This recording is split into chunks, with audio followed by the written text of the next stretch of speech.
Creamy लगा के और वर्गीकरण करने का जो आदेश सुप्रीम कोर्ट के माध्यम से हुआ है, हम उसका विरोध करते हैं। पूरी समाजवादी पार्टी उसका विरोध करती है। राहुल जी, से क्या होगा, क्या नुकसान होगा इससे नुकसान होगा, ये जातियों के अंदर जातियों को जो आरक्षण देने की बात करते हैं, हमारे माननीय राष्ट्रीय अखिलेश यादव जी चाहते हैं कि देश के अंदर पहले जातिगत जनगणना हो, उसके बाद आरक्षण को छेड़ने का काम किया जाए, या आरक्षण के बाद आरक्षण के अंदर क्या बदलाव होने हैं उसके बाद किए जाए। जातिगत जनगणना किए बिना आप किसी भी आरक्षण के अनुच्छेद को नहीं छेड़ सकते और भारत के संविधान को सुप्रीम कोर्ट डायरेक्ट तौर पे नहीं छेड़ सकते। मतलब आप ये कह रहे हैं पहले जाति जनगणना करा ले, उसके बाद कर लें, पहले जनगणना करा लें जाति, उसके बाद कर लें। जाति जनगणना कराए सरकार, हमारी लगातार समाजवादी पार्टी की डिमांड है।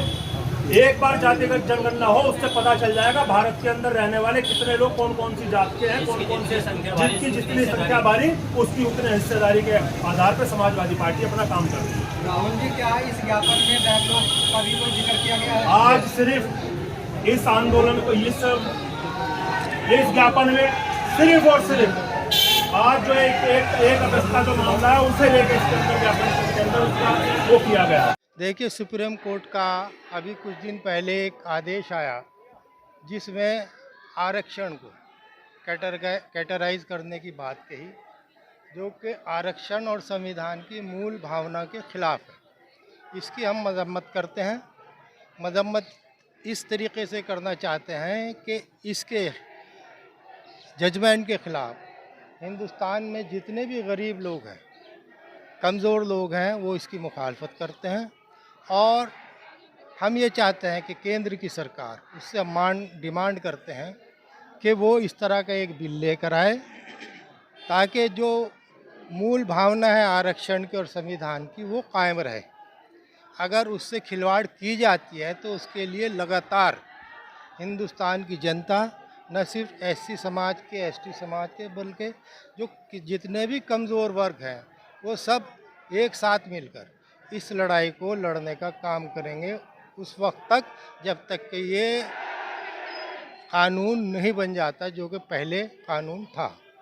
आज 1 अगस्त का जो आदेश हुआ था माननीय सुप्रीम कोर्ट के द्वारा, उस आदेश के खिलाफ बहुजन समाज के तमाम संगठनों ने, तमाम लोगों ने भारत बंद का आज कॉल किया था।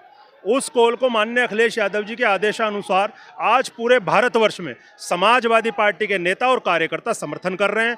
खास करके समाजवादी पार्टी का अनुसूचित प्रकोष्ठ जो है, आज हम यहाँ पे और पूरे भारत में हमारे अलग अलग प्रदेश के अंदर, अलग अलग जिलों के अंदर समर्थन का काम हो रहा है। और निश्चित रूप तक जब तक ये लड़ाई अच्छे तरीके से नहीं जीत लेंगे, जब तक हम बहुजन समाज के लोगों के साथ खड़े रहेंगे।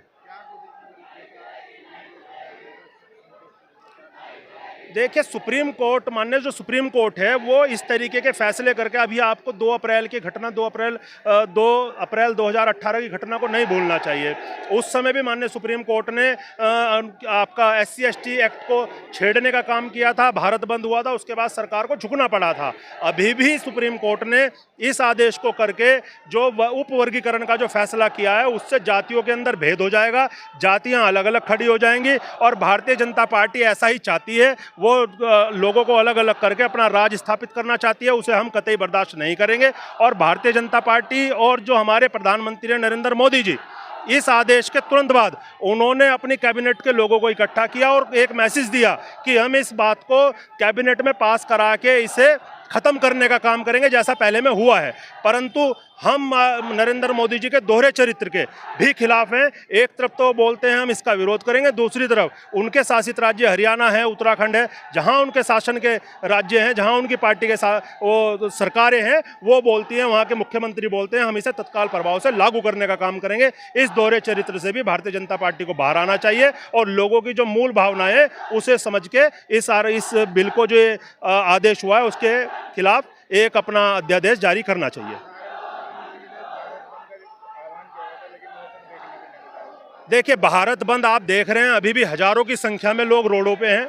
आज लोगों ने ये एक सांकेतिक बंद था, परंतु अगर सरकार नहीं मानेगी तो वापस इसकी एक कॉल दी जाएगी और पूरे भारत को उसी तरीके से बंद किया जाएगा जिस तरीके से पिछले समय में हुआ है।